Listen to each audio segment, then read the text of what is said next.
Internet, it's Glenn. I want to talk really quick about X-Wing. Unless you've been living under a rock, or maybe just don't play X-Wing, the new Rebel Transport was released. There it is. It's so much cool. The other thing which is being shipped all over today, in fact, my own local game store just got them in today, is the Tantive 4, or the big Corellian Corvette, the kind of first spaceship you see in all of Star Wars.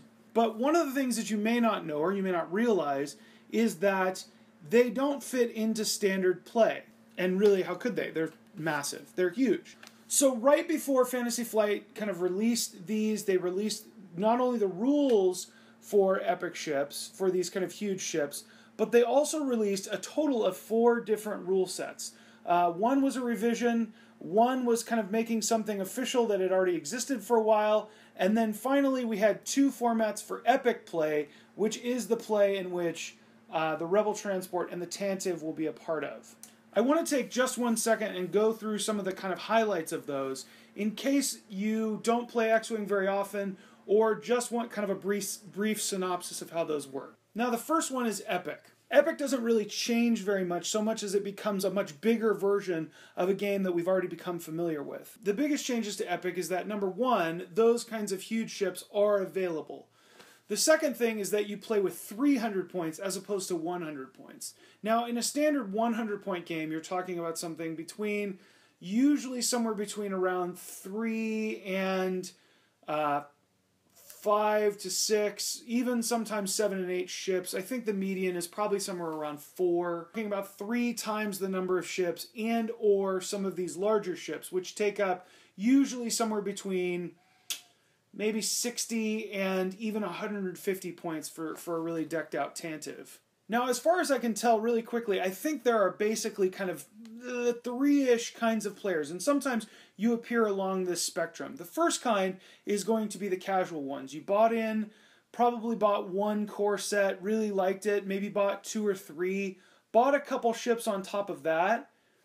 Now, on the far other end, you have guys who buy literally, in some cases, dozens of ships. They buy multiple copies of each ship. Sometimes they spend whole weekends playing. They have campaigns, they have missions. They did all of this stuff before Fantasy Flight even bothered to roll any of it out. And then you have guys who are kind of obviously somewhere in the middle of this spectrum.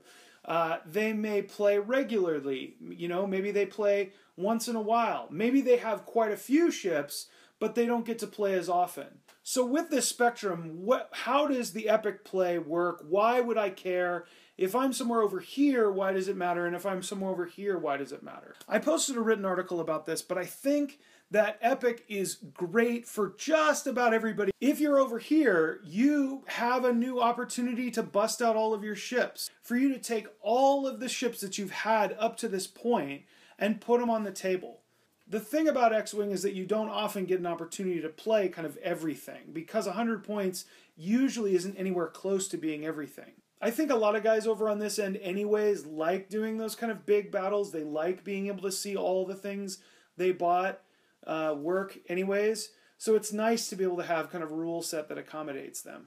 And to the guys who end up kind of a little bit more over here on this end, what you get is you get finally the satisfaction of having these massive battles, having an official rule set that works for them. And an official rule set encourages places like game stores and cons and things like that to have these epic tournaments. In addition, I think this could be a draw for some people who play other kinds of miniatures games, or even guys who have kicked those habits or just don't have the opportunity to have those habits because of painting, because of being able to transport all your armies. More accessible miniatures experience that they can have kind of with those massive scales as well. On the whole, I think Epic is going to be huge. No pun kind of initially intended. And just as kind of a point of order, the big changes to Epic are that you play obviously with 300 points. You get 5 Epic points, which basically means a Tantive and a Rebel Transport or 2 Rebel Transports worth of stuff. In addition to that, there's 12 asteroids, and you play on basically double the size surface area. So you play on a 6 by 3 foot area. Next, let's talk really quickly about Team Epic. Now again, I think this goes back into what I was talking about with Epic. I think there are a lot of people who like playing on teams. I think a lot of people want the experience of being able to play with, for example, their kids or with other friends. There have been multiplayer rules for a while, but it's nice to have kind of this Epic team format. I think, again, when you talk about cons or when you talk about experiences that you can be having kind of on a weekend, I think this is a really unique experience. And so the biggest change to this is it's 200 points per person. You have a team captain, but basically you're in control of all of your 200 points worth of ships. And the biggest change to multiplayer is that you can now show your dials to other people and you can have secret conversations. Prior to that, you weren't able to do that. So I said 4 different tournament types, and I want to talk about one that's not new if you've been watching X-Wing for a while. But it is kind of a beloved one that kind of existed in an unofficial format, but recently Fantasy Flight made it official. And it's something called Escalation. Now this may already exist in other miniatures games. I don't play miniatures games, so I don't really know. But I'm just going to go ahead and explain how it works, and if this is a thing in other things, you can tell me down in the what have you. So Escalation, in effect, is a tournament, or probably is a tournament. So each round of the tournament in an Escalation match gets increasingly bigger. So you start the first round and it's 50 minutes and 60 points. Round you increase it by 30 points, and then the next round you increase it by 30 points, 60 points, 90 points, 120, and then 150. It's good to know I can still do addition. And the times increase incrementally as well. So the basic idea is that whatever you have in the first round will stay with you for each additional round. That wasn't always true in kind of the unofficial format. It existed for a while, but it does now. So in other words, if I bring Darth Vader with me, Vader is going to be with me in that 150 point match as well. Now that doesn't mean that Vader can't improve. Say for example in the first round, I want to use him sparingly, so I just put Vader in. And then in the second round, I can say, okay, I'm going to add Vader, but I'm going to give him cluster missiles. And then in the third round, I go, okay, Vader, cluster missiles, and now squad leader. And then fourth round, Vader, cluster missiles, squad leader, and engine upgrade. I have yet to do an Escalation match, but I have to say this is an experience I've been looking forward to. I think it would be really fun to play one of these kinds of matches.